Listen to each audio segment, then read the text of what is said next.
Okay, I'm going to make a series of videos about the Mount Vernon Industrial Development Agency. I was going to do a single video, but I think it's too much to do in one video. It would be too long. So this will be part one of probably three, I'm guessing. Maybe, yeah, probably three. I'm going to share my screen. Part one, paying for profit housing developers to build high rise rental housing for city residents with low incomes. Let's start out by listening to the mayor and comptroller. So at the end of the day, we have to be able to make database decisions. Mount Vernon is in a very precarious financial situation. As the mayor said, we are in this place where we kind of building financially. So we have to be very prudent and very cautious. And decrease your reliance on a pilot or a deep pilot for this project to go forward, as Mount Vernon is not in the financial situation to give those level of pilots. Okay, so that was a Mount Vernon IDA meeting that was held on September 14th, 2023. The board was speaking with the developer for a project called Q West, which is targeted for the Mount Vernon West Transit-Oriented Development Zone. The two projects I'll focus on are the Q West project and the 115 McQuestion project. So we heard the mayor say that they need to make database decisions. Mount Vernon is in a very precarious financial situation. Mount Vernon is not in a situation to give those level of pilots. What the mayor was saying there was she wanted the developer to try and get the overall mix in terms of the average income relative to the area median income in the county, get it up from where it was. I believe it's standing at about 57% of AMI. She wants it up higher. So that's what she was saying there. We're not in a position to give those level of pilots. And then the comptroller said we need to be very prudent and very cautious because of the financial situation that we're in the city. I think it's important for us to hold the mayor and the comptroller accountable for these statements. For me, it's important that what they do, their behavior matches their rhetoric. Okay, let's talk a little bit about what affordable housing means. The definition is spending no more than 30% of your gross income on housing and utilities. If you're spending more than that, you're said to be cost burdened. If you're spending more than 50% of your gross income on housing and utilities, you're said to be severely cost burdened. In Westchester County, the median for renters is 31.7. In other words, half of the people are cost burdened or severely cost burdened, a little bit more than that, actually. This was an interesting quote to me from the National Low Income Housing Coalition. We've focused as a society a lot on trying to fix the problem by the government giving incentives to developers, housing developers. And by incentives, it's making it profitable for them to build housing that the rents will match the low wages that people earn. Of course, there is another way to address the problem, and that is to raise wages. So there are fewer people who are considered the working poor. I think we ought to focus on helping to lift people's wages who aren't making enough to survive or are just barely surviving. Here are some standard housing definitions.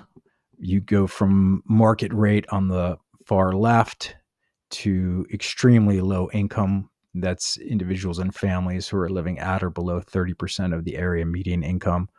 You can look up the area median income for different family sizes, 1, 2, 3, 4, stuff like that. Just Google it and you'll immediately get it. It's definitions provided by HUD, the Federal Housing and Urban Development Agency or Department. Workforce housing is interesting. This is people, families earning between 80 and 100% of the area median income. People in this workforce category are your teachers, firefighters, police officers, nurses, the people who it's important that they're able to live in or near the communities that they serve. They were, during the pandemic, often thought of as essential workers. This is really the sweet spot of development. People in the workforce generally make decent wages, generally speaking, and their incomes are stable and will rise over time. So they're the people who will purchase goods and services in the communities where they live and where they work. So that's really where people want to focus. You'll hear at least the mayor and the developers. I don't recall if the comptroller mentions it this way, but certainly the mayor and the developers will talk about these projects as workforce housing. I will argue shortly that they really aren't workforce housing. That because of where the income mixes in the building are, as you'll see, these are very much low income or very low income housing projects that are being built. All right, let's take a look at a few of the details, just how I've structured things here. On the left, the header will describe a little bit what's being presented here. You see the two projects that I'm focusing on that are coming before the IDA looking for tax abatements. And then over on the right, where to find it in the stores report. So if you're interested in finding where I got this information, you can go and look in the economic analyses laid out by Stores and Associate Victoria Stores. So here are the numbers. This is the reason why I think these are buildings are more aptly described as low income high rise housing projects. If you look at 115 South McQuestion, out of the 315 units, 299 will be no more than 60% of the AMI. They'll be around that. So that's low income by definition. Q West, you'll have 113 units at 40 to 50% of the AMI, which means they'll be very low income, 63 at 60%, and 52 at 80, none above 80.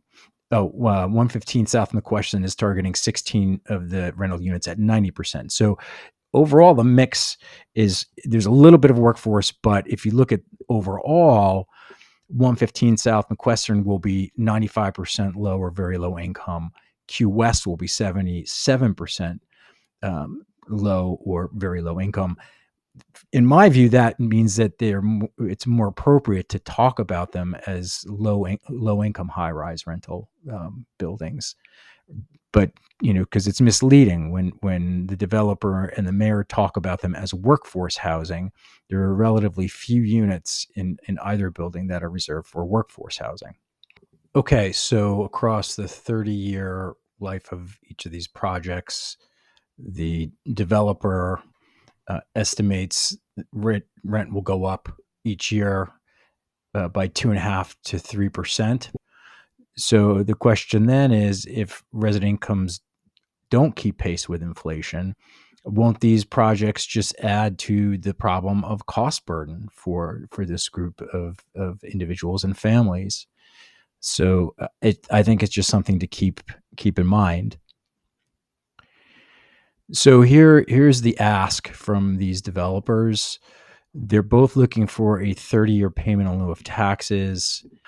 In addition, Q West is looking for a break on sales tax during construction. In terms of payment, for a project like this, the developer earns what's called a developer fee. It's paid out in the first 15 years of the project. And you can see the amount that these developers stand to earn from these projects that they're going to build. For me, the question here is, the pilots last for 30 years. The developer receives all of their profit in the first 15 years. So what happens in years 16 through 30 when the developer no longer has a profit motive? Again, I think that's something we should be concerned about. Also, just in general, the ability to predict what's going to happen 30 years out is very, it's speculation. Um, One of the things that really bothers me about these is that in the moment, developers are free to say whatever they want. Elected officials can grant these pilots, but none of the people will be around to be, where we could hold them accountable for what happens 15, 20, 30 years down the line. That, I think, is reason enough to be very skeptical of these types of deals. Okay, let's listen to some more comments that occurred at the 12/14/2023 IDA meeting. Again, this is with the developer from Q West, along with Miss Stores, Victoria Stores, who is talking about the cost benefit analysis that she did. I assume every unit is going to be occupied by someone who doesn't live here already. It's entirely possible, if not likely, that some of the units would be filled by existing residents. While HCR prevents there from being preference, right? Because it's state money and it's state money that should be able to benefit everyone.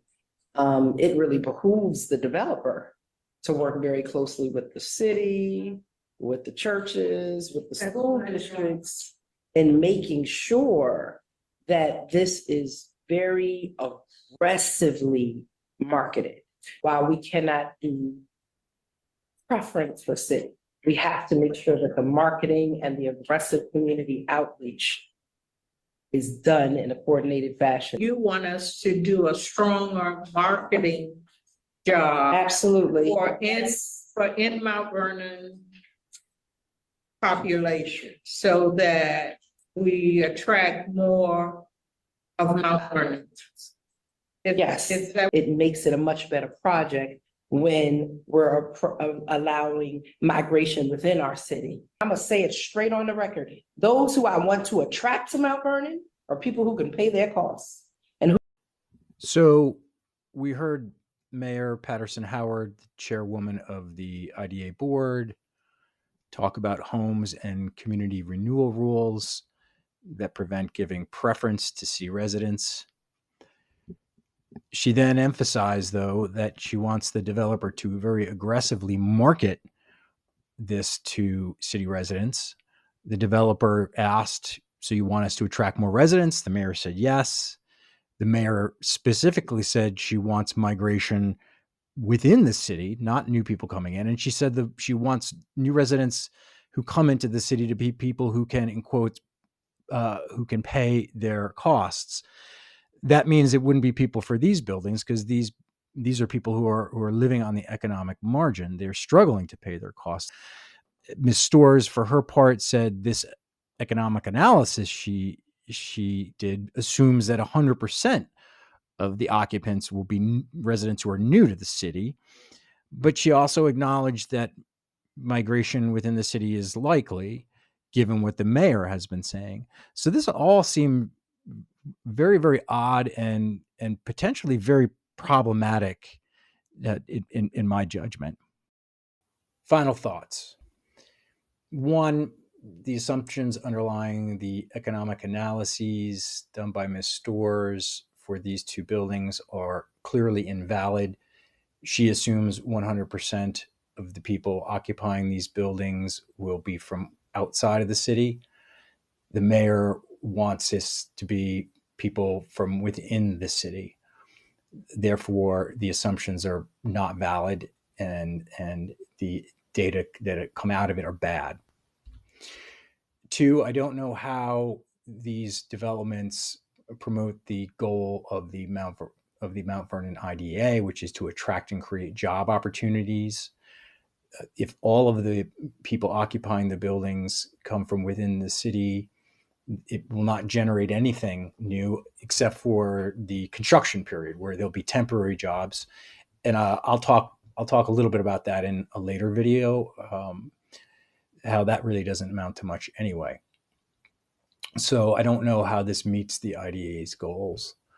Here's a quote from an IDA up near Albany that I thought was interesting because for two reasons. Number one, it aligns with that town's comprehensive plan specifically. So aligning the IDA with the comprehensive plan, I think, is a good thing to do. And it also specifies that the IDA projects in this town are non-residential. And most interesting about this was that the chairwoman of that IDA is none other than Victoria Stores, who did the economic analyses for the Mount Vernon IDA. I thought that was interesting that the IDA that she chairs specifically says non-residential development. 3, is this economic segregation? Clustering high-rise rental buildings for low-income individuals and families. It seems like bad economic and social policy to me. I put a link here to the Opportunity Atlas, which is an incredible tool. The bottom line is that neighborhoods matter. I don't know that that's a neighborhood that will provide economic mobility for its residents.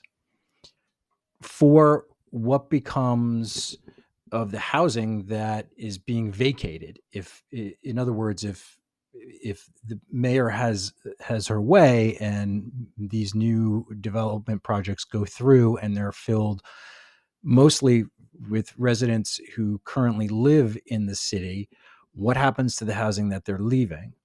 Will it be filled with new people who can pay their own costs?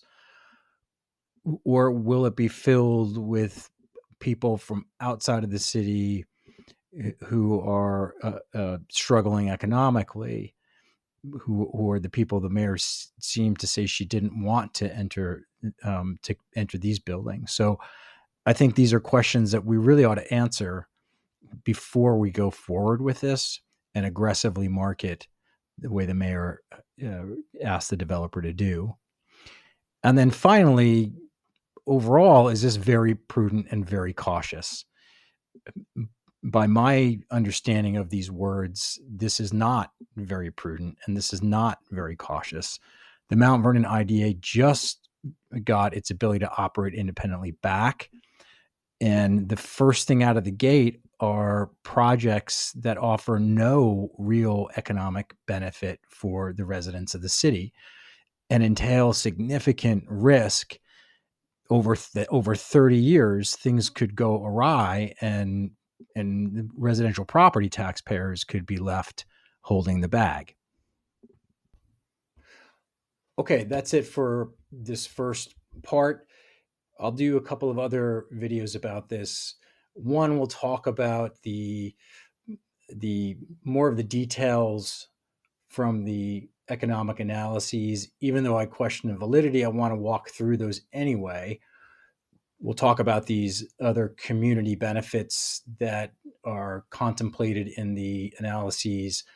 We'll talk about the approach to estimating the number of students who might enter the school district.